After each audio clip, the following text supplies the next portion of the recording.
अब बहुत दिन दूर नहीं है मित्रों, जिस दिन मोदी जी यहाँ गए मित्रों, पति पत्नी दोनों एक साथ नहीं रह सकते। भारत में जनसंख्या ज्यादा बढ़ गई है, आबादी बहुत हो गई। सब्जी बनाने के लिए तेल नहीं है, बीबी को पहनाने के लिए सोना नहीं है। अगर खाने के तेल में, खाने का तेल का जो उपयोग करता है, अगर वो कुछ कमी करे, मैंने बार बार कहा है 10% कम करो। तो कहीं कराएंगे ना, कोई थूक लगा चौपड़े सब्जी बनावा। तेल तो घेरना पड़े नहीं, मिल लीजिए तो मैं तो यही घेरा।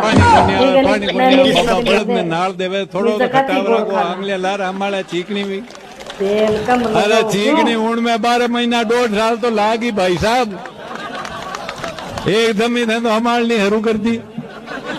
12 महीना 1.5 साल को टेम तो दो।